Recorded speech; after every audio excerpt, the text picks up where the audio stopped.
Summer nights in Kent, 1940. Something massive moves through the darkness. Villagers hear the grinding of steel on steel, the hiss of steam, the rumble that shakes their windows. By dawn, the sound vanishes. The Luftwaffe searches from above, cameras clicking, intelligence officers studying every shadow. They find nothing. Britain is hiding something in the tunnels of the Elm Valley, and the Germans will never locate it. The weapon had a name whispered only among those with the highest clearance: Boche Buster. It was the largest railway gun Britain had ever built, an 18-inch howitzer that weighed 200 tons and required a small army just to move it. In the summer of 1940, as German invasion barges gathered across the English Channel and Hitler's generals studied maps of the Kent coastline, this relic from the previous war was pulled from storage, cleaned of rust and neglect, and transported in absolute secrecy, a quiet railway line that wound through the hills southeast of Canterbury. The Elm Valley Railway had never been important. It was a secondary line, a rural connection between small villages where farmers shipped livestock and merchants moved goods too minor for the main trunk route. The tracks curved gently through green countryside, past hop fields and orchards, through cuttings carved into chalk hillside. Near the village of Bishopsbourne, the line disappeared into the Bourne Park Tunnel, a modest bore through the ridge that separated one valley from the next. In peacetime, a dozen trains might pass through in a day. In the summer of 1940, the tunnel became home to Britain's most closely guarded secret. The BL 18-inch railway howitzer had been born in the desperate years of the First World War, when the Western Front had calcified into trenches and concrete fortifications that laughed at conventional artillery. The British Army needed something bigger, something that could hurl a shell heavy enough to crack German bunkers and demoralize troops who thought themselves safe behind meters of reinforced concrete. Engineers designed a monster. The barrel alone stretched nearly 40 feet. The mounting required a specially reinforced railway carriage that distributed the immense weight across multiple axles. When it fired, the recoil was so violent that the entire assembly rolled backward several meters, despite massive braking. The gun had been completed too late to see significant action in the Great War. Test firings proved its power. Each shell weighed 1,400 kilograms and could demolish a building with a single hit. But the war ended before the weapon could be deployed to France in any meaningful capacity. Through the 1920s and 30s, it sat in storage, a curiosity from a war everyone wanted to forget. Too expensive to maintain and too specialized to justify keeping active. By 1939, there were serious discussions about scrapping it for the metal. Then, France fell. In 6 weeks during the spring of 1940, the German Wehrmacht accomplished what 4 years of fighting had failed to achieve in the previous war. The British Expeditionary Force evacuated from Dunkirk, leaving behind nearly all its heavy equipment. Britain stood alone. Across the Channel, German forces consolidated their positions along the French coast. Reconnaissance aircraft reported invasion barges being assembled in every port from Calais to Cherbourg. Intelligence estimates suggested the invasion, Operation Sea Lion, could come as early as September. Winston Churchill told Parliament that Britain would fight on the beaches, in the fields, in the streets, but the reality was grimmer than the rhetoric. The British Army had left most of its tanks and artillery in France. Coastal defenses were incomplete. If the Germans achieved a successful landing, there was genuine doubt about whether the defenders could throw them back into the sea. Every weapon mattered.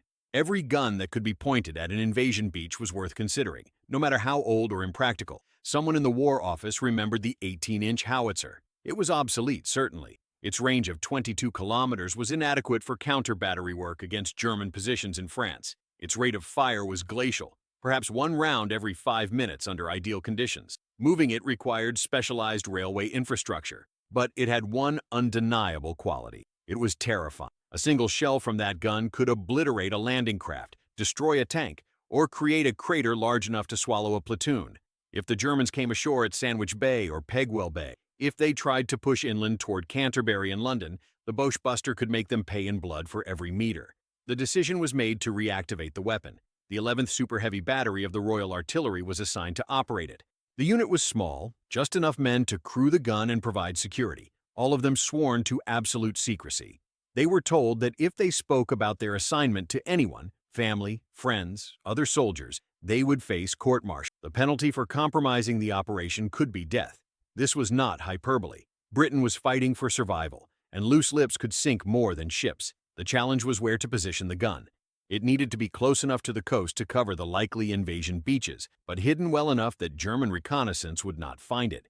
Luftwaffe aircraft flew over Kent daily, photographing roads, railways, military installations, anything that might be relevant to invasion planning. A 200-ton railway gun was not something that could be easily concealed. If the Germans located it, they would bomb it into scrap before it could fire a shot. The Elham Valley Railway offered a solution.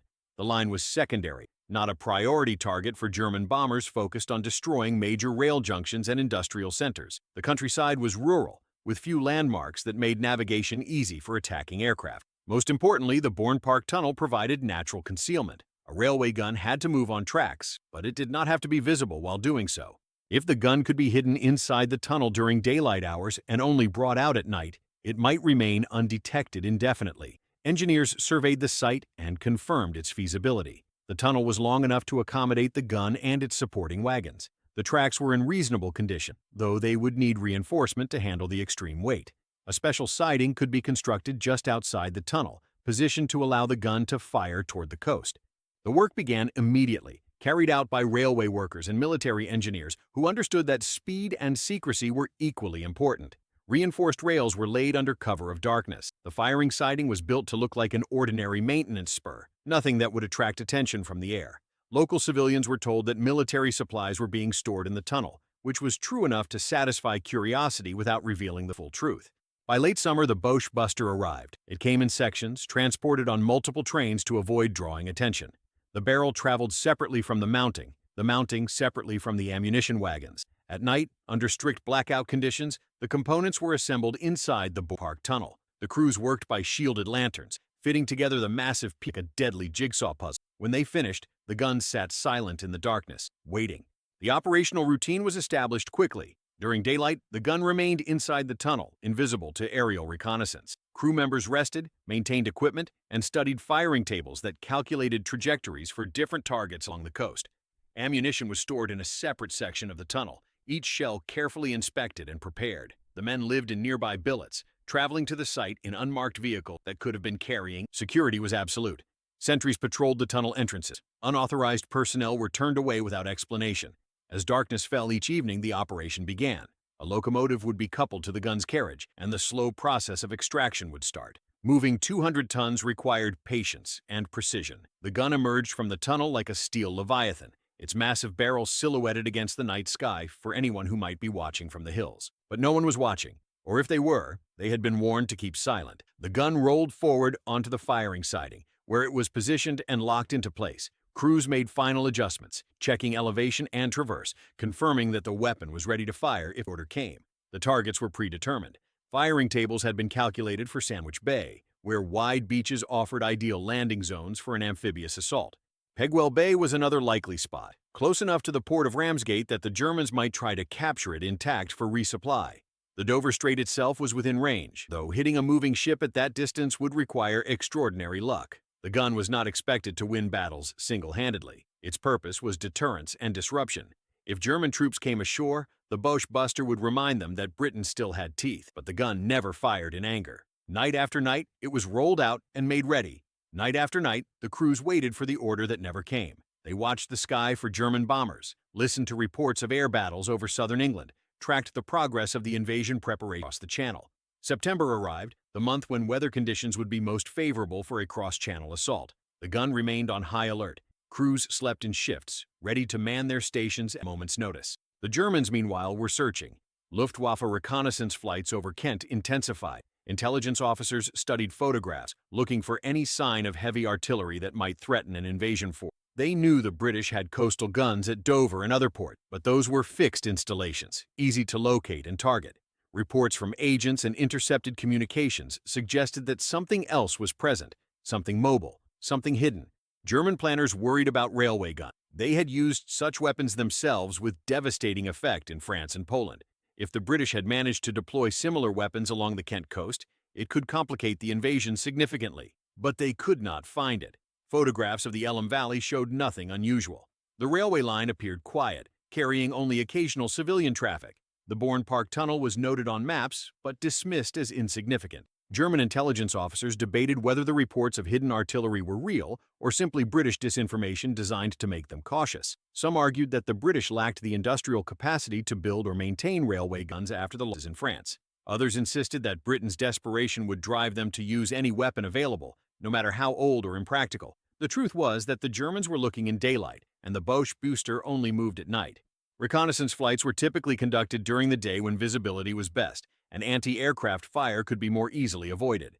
By the time Luftwaffe cameras were clicking over Kent, the gun was already back inside its tunnel, hidden beneath tons of chalk, and the timing was not accidental. British commanders understood German reconnaissance patterns and scheduled the gun's movements accordingly. Camouflage added another layer of deception. The gun's carriage and supporting wagons were painted in patterns that broke up their distinctive shapes. When the weapon had to be moved during twilight hours, additional wagons were coupled to the train. Ordinary freight cars painted to look like banana wagons, the type used to transport fruit from the ports. From the air, the train appeared to be a civilian freight consist, nothing worth a second glance. The deception was not perfect, but it did not need to be. It only needed to create enough doubt that German intelligence could not confirm the gun's presence with certainty. Local civilians played an unwitting role in the security. Villagers in Bishopsbourne and the surrounding area heard the trains at night, heard the rumble of something heavy moving on the tracks. Some guessed that military equipment was being stored in the tunnel. Others assumed it was ammunition or supplies for the coastal defenses. A few might have suspected the truth, but they kept their suspicions to themselves. Britain in 1940 was a nation under siege, and everyone understood that careless talk could cost lives. If the army wanted to keep secrets, the civilians would help them keep those secrets. The gun's limitations were well understood by those who operated it. The 18-inch howitzer was a weapon from another era, designed for a different kind of war. Its range of 22 kilometers was respectable, but not exceptional. Modern German artillery could match or exceed that range with weapons that were far more mobile and easier to conceal. The rate of fire was painfully slow. Loading a 1,400-kilogram shell required a crane and a crew working in careful coordination. Aiming adjustments took time. In a fast-moving battle, the gun would struggle to keep up with changing targets. But the gun was never intended to fight a fast-moving battle. Its purpose was to defend against an amphibious invasion, a scenario where targets would be relatively stationary and predictable. Landing craft approaching the beaches would be vulnerable. Troops disembarking onto the sand would be concentrated and exposed. Supply dumps and command posts established in the initial beachhead would be fixed targets. Against these, the Boche Buster would be devastating. A single shell landing among a cluster of landing craft could sink multiple vessels and kill dozens of soldiers. A hit on a supply dump could destroy ammunition and fuel that the invasion force desperately needed. Even near misses would create chaos and fear. The psychological value was perhaps even greater than the tactical value. The Germans knew that Britain had coastal defenses, but they did not know the full extent or capability of those defenses. Uncertainty breeds caution. If German commanders believed that hidden artillery could rain massive shells on their invasion beaches, they would need to allocate resources to counter that threat.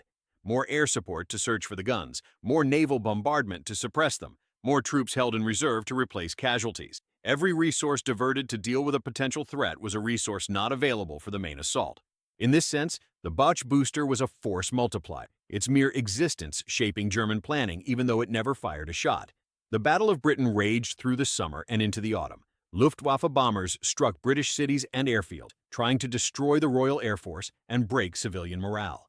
RAF fighters rose to meet them, and the skies over southern England became a battlefield. The outcome of the air campaign would determine whether Operation Sea Lion could proceed. Without air superiority, the Germans could not protect their invasion fleet from British air and naval attacks. The barges and transport ships would be slaughtered in the Channel. By late September, it was clear that the Luftwaffe had failed. RAF Fighter Command remained operational, battered but unbroken. German losses were unsustainable. Hitler postponed the invasion, first to October, then indefinitely. The threat did not disappear entirely. Britain remained on high alert but the immediate crisis had passed. The Boche Buster continued its nightly routine, rolling out of the tunnel as darkness fell, standing ready through the night, withdrawing before dawn. The crews maintained their discipline and their secrecy, knowing that the war was far from over and the gun might yet be needed. Through the winter of 1940 and into 1941, the gun remained in position. The operational tempo gradually decreased as the invasion threat receded. Hitler's attention turned eastward, toward the Soviet Union. The massive buildup of German forces along the French coast began to disperse. Intelligence reports suggested that Operation Sea Lion had been shelved, though not officially canceled. British commanders debated whether to maintain the railway gun in its current position or redeploy it elsewhere. The decision was made to stand down the operation in the spring of 1941. The gun was carefully disassembled and removed from the Elm Valley Railway. The reinforced tracks were left in place. Removing them would have drawn attention to the site, but the special firing siding was quietly dismantled. The 11th Super Heavy Battery was reassigned to other duties. The men who had spent months living with the secret were finally allowed to speak about it, though most chose not to. The operation had been classified, and even after it ended, discussing it felt like a betrayal of the trust that had been placed in them. The Boche Buster itself was returned to storage. There were discussions about sending it to another theater, perhaps North Africa, where heavy artillery was in short supply. But the logistical challenges were insurmountable. The gun required specialized railway infrastructure that simply did not exist in the desert. It was too heavy to transport by ship without extraordinary effort, and the risk of losing it to U-boat attack was too great. In the end, the weapon that had guarded the Kent coast returned to the obscurity from which it had been briefly summoned. After the war, the full story of the operation began to emerge. Military historians researching Britain's defensive preparations in 1940 discovered references to the railway gun in War Office documents. Veterans of the 11th Super Heavy Battery shared their memories, describing the nightly ritual of rolling the gun out of the tunnel and the tension of waiting for an invasion that never came. Local historians in Kent interviewed villagers who remembered the mysterious trains that moved through the darkness, the rumble that shook the ground, the soldiers who appeared suddenly and then vanished. The Bourne Park Tunnel still exists, though the railway line through the Elm Valley was closed in the 1950s. The tracks were pulled up, and the route became a footpath popular with walkers exploring the Kent countryside. The tunnel remains, a dark bore through the chalk hillside, home now to bats and memories. There is no plaque, no monument to mark what happened there. The gun itself was scrapped decades ago, cut apart for metal that was needed for post-war reconstruction. A few photographs survive, showing the massive weapon on its railway carriage, the barrel pointed skyward, the crews standing beside it, looking impossibly small. The operation was a success precisely because nothing happened. The gun never fired in combat, never destroyed a German landing craft or killed an enemy soldier, but it served its purpose. It was part of the web of defenses, deceptions, and deterrence that made Operation Sea Lion too risky for Hitler to attempt. The Germans never knew exactly what was waiting for the beaches of, and that uncertainty in itself. Strategic deception has always been, but the Second World War elevated it to an art form. The Allies would later use elaborate deceptions to mislead the Germans about the location of the D-Day landings, creating phantom armies and false intelligence that drew enemy forces away from Normandy. The Boche Buster operation was an early example of the same principle. Make the enemy believe you are stronger than you are. Make them see threats where none exist. Make them waste resources preparing for attacks that will never come. The engineering achievement should not be overlooked. Moving a 200-ton gun on a secondary railway line, doing so repeatedly under cover of darkness, maintaining operational security for months, all of this required extraordinary coordination and skill. Railway workers, military engineers, artillery crews, security personnel all had to work together flawlessly. A single mistake, a single security breach could have compromised the entire operation. That it succeeded speaks to the professionalism and dedication of everyone involved. The human element is perhaps the most compelling part of the story. The men of the 11th Super Heavy Battery lived for months with the knowledge that they might be called upon to fire their weapon in defense of their country. They trained, they waited, they maintained their readiness. Night after night, they rolled the gun out of the tunnel, made it ready, and then rolled it back. The work was tedious, physically demanding, and conducted under strict security that isolated them from the normal rhythms of military life. They could not write home about what they were doing. They could not share their experiences with other soldiers. They lived in a bubble of secrecy, doing a job that might never be needed, but that had to be done perfectly if the moment came. And then, the moment never came. The invasion did not happen. The gun was never fired. For some, this might have felt anticlimactic, months of effort and tension resulting in nothing. But the veterans of the operation understood that their success was measured not in shells fired, but in the invasion that did not occur. They had been part of Britain's defense in its darkest hour, and that was enough. The story of the Boche Buster is a reminder that warfare is not only about the battles that are fought, but also about the battles that are prevented. Deterrence is a weapon, uncertainty is a weapon, the threat of force can be as effective as force itself. The Germans never found the gun because the British were better at hiding it than the Germans were at finding it. The operation succeeded because everyone involved understood that secrecy was as important as firepower. Today, the Elm Valley is quiet again. The railway is gone, replaced by walking paths and nature reserves. The villages that once heard the rumble of the gun at night have returned to their peaceful routines. But the story remains, preserved in archives and memories, a footnote in the history of the Second World War that deserves to be remembered. It is the story of a weapon that never fired but still won, of a secret that was kept when keeping secrets mattered most, of ordinary people doing extraordinary things in defense of their country. The ghost train of Kent, the gun that slept in the tunnel, the weapon the Germans never found. This is the legacy of the Boche Buster, and it endures.